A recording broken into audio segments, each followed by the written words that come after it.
Aslama ɲɛmɔgɔ tɔnmɔgɔw tɛ tɔn ɲɔgɔn tɛ Mamudu ko de don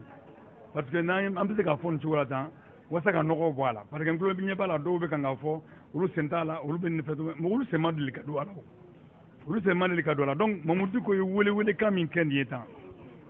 u ye welewelekan fɔlɔ min kɛ n'o tun ye Mamudu ko ni Haut Conseil ni Mbuye ye u ye welewelekan min kɛ février kalo tile 10 na parti sadi yɛrɛ kɛnɛ kan an sera o kɛnɛ kan an y'a yira u la k'a fɔ ko in kana na ka kɛ diinɛ ko dama ye an ka ko in bɛ yɔrɔ min na an ka faso ko lajɛ sabu faso kɔnɔ diinɛ bɛɛ b'a kɔnɔ donc o la an ka wuli ka faso ko kɛ an ye Mamudu ko ninnu n'u ye baara min kɛ an y'u fo k'u tan'o la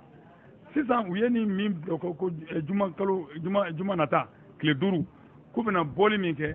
parti sadi an bɛ COFOP kɔnɔna na an ni COFOP jɛra kan collectif des forces patriotiques an n'u bɛnna kan k'a fɔ an bɛ taa nin dɛmɛ an bɛ t'u dɛmɛ nin baara la donc o kɔrɔ ko jumadon parti sadi fana bɛ ye kɛnɛ kan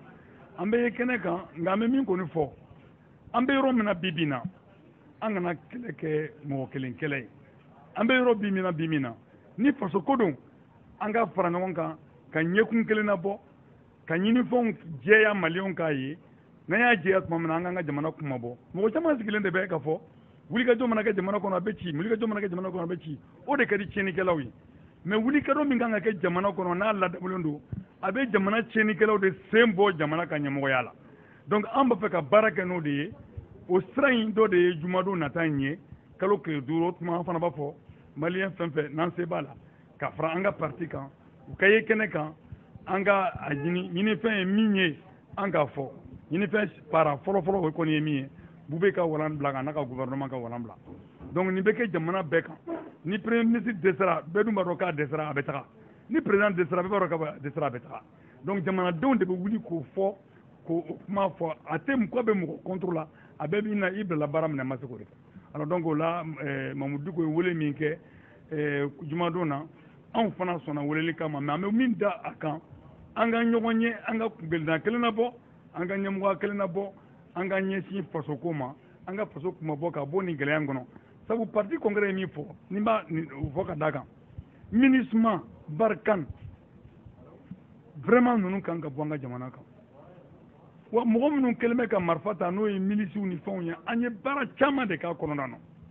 wasan tɔnjɔni jugu ka bɔ a la kojugu ka bɔ a la an b'a dɔn milisi in caman sigira ka dan ka jamanadenw laban min n'a dɔn u t'a dɔn u b'a kɛ cogo min na tugun u yɛrɛ ye marifa ta k'u yɛrɛ lakana o yɛrɛ lakana kɔnɔna na fɛn caman wolola la fɛn dɔw wolola la u yɛrɛ ma sigi ni min ye fɛn dɔw wolola la min tɛ u ka kunkɔrɔta ko ye fɛn dɔw wolola la n'o ye fagali juguba min na bɛ ka kɛ nka an fana k'a lajɛ cogo dɔ la dɛ yala MINUSMA ni Barkhane minnu bɛ jamana kɔnɔ olu ka mɔgɔw fana tɛ nin fagali jugu la wa an k'o lajɛ o bɛ se ka dɔn o dɔnni ka nɔgɔ ni fɛn bɛɛ ye mais fanga fana bɛ nin ko in na min yɛrɛ dabalibanko ye an ka armée yɛrɛ fana sen b'a la donc o la o ko bɛ lajɛ ji ɲɛma jɔlen de la o de kama an ka ɲɔgɔn ye an ka fara ɲɔgɔn kan fɛn fɛn Maliko fɔ n'an fara ɲɔgɔn kan ɲɔgɔn ye ka kungilinna kelen na bɔ an bɛ nin kunkun na ɲɛɲɛ bɛ bɔ ɲɔgɔn na o tuma minnu ye tiɲɛnikɛla lakikaw ye olu ko bɛ da fiɲɛ la parce que a ka d'olu ye jamana ka kɛ birisa ɲagami ye alors donc jamana man kan ka kɛ birisa ɲagami ye ka an jɔlen to an sen fila kan donc o la an bɛ Mamudu ko fo a ka welewelekan in na ka tila k'a fɔ minnu ma faamuyali sɔrɔ u ka faamuyali sɔrɔ halisa ka tila ka sadi tɔndenw fana wele an ka kɛ kɛnɛ kan